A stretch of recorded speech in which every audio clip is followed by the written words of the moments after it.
Chairman Mulvaney, Ranking Member Chu, thank you for inviting me to testify today. My name is Jamie Borromeo, and I am the president of the E&J Commission, LLC, which is a contract research and strategies consulting firm for disadvantaged businesses. We are based here in Washington, D.C. In my former capacity as Executive Director of the National Council of Asian American Business Associations, and in my former position as intern to Congressman Mike Honda, who was the chair of the Congressional Asian Caucus at the time, I was exposed to a number of small business owners across America who had voiced their challenges within both commercial and government contracting. Entering the federal market is one of the most challenging areas to break into as a small business owner, but even more so if cultural and linguistic barriers prevent one from being able to understand the complexities of government systems.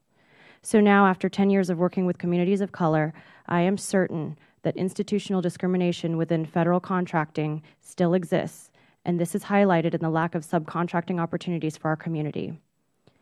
Subcontracting is the first point of entry for most small businesses attempting to enter the federal market because, one, agencies like to see past performance from those seeking award, and two, subcontracting allows for the slow growth necessary so that the small business can gain experience, capacity, and can acclimate to doing business in the federal contracting space. Discrimination within the subcontracting process is very difficult to prove, especially when those on the program level are not outwardly excluding small business from participating. What some are doing is turning a blind eye to the issues. It is in their dispassionate and apathetic approach to the matter, rather than their intentional, overtly discriminatory practices, which is the injustice in this case. Doing nothing is just as bad as causing harm, and the lack of oversight of these passive actions are what concern me the most. The first point I would like to address is the lack of compliance with the subcontracting plans administered by the contracting officers. I understand from many industry experts that there is an issue with contracting officers not properly evaluating subcontracting plans or monitoring, evaluating, and documenting contractor performance. I have worked alongside the Asian American Justice Center, a civil rights organization for Asian Americans that address these issues through their contractor empowerment program, currently led by Ms. Jeanette Lee. We have partnered to identify some of these challenges and have collected testimonials from small business contractors. Some are hesitant to provide testimonial because they are afraid of being blackballed or not maintaining good rapport with an agency they still would like to receive work from. However, some brave contractors have emerged from the pack to describe their unjust experiences.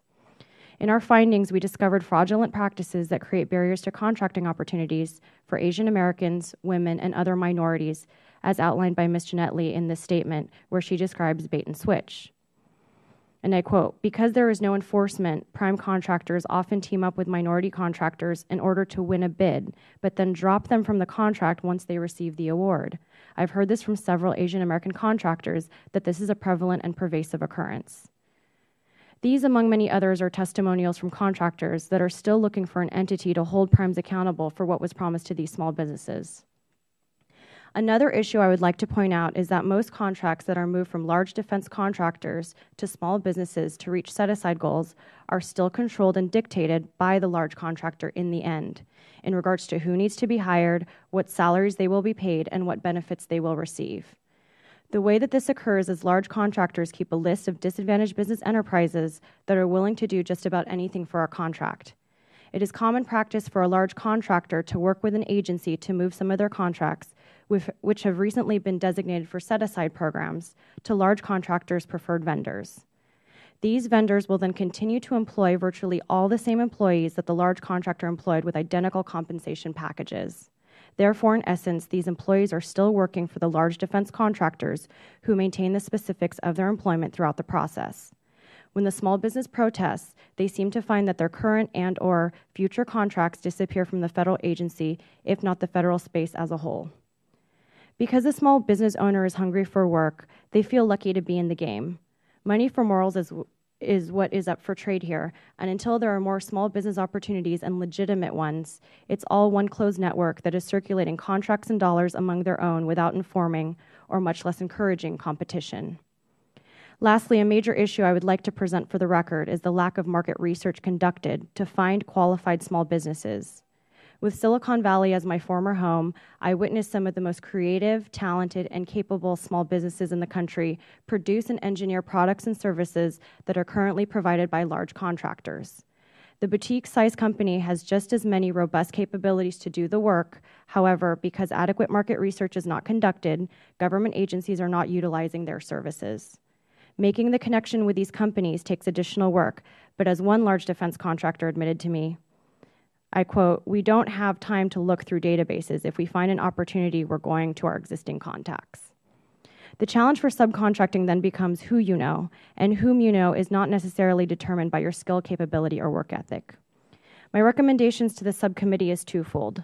Number one, we must ensure that contracting officers and technical representatives are complying with rules and systems in place to ensure prime contractors are performing well on existing contracts and subcontracting the proper amount to small business. This can be done by requiring past performance reports are executed by the COTAR team.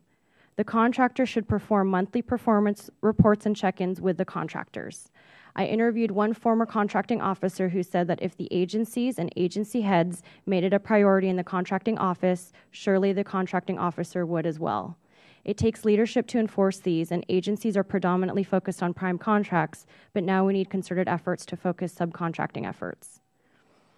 Number two, diligent and proper market research performed by program offices is necessary. I have met a number of small business representatives, but access to the program office is nearly impossible unless you have an existing relationship. And existing relationships are usually formed through large federal primes that allow the small business into their network. Program office and technical reps should be required to do just as many meet and greets as the small business offices are. Taking a meeting with a new small business is declined for fear of protest on bids. Those are the excuses I've heard from the program offices, but it should be a requirement to know the leadership behind who is providing the goods and services for the federal government, which is paid for by the American taxpayer. It is our right to meet with those making the executive decision on who is winning these contracts and monitoring subcontracting plans. Leadership of agencies should also encourage the program office to network with the small business program office within the agency so they build good rapport amongst each other.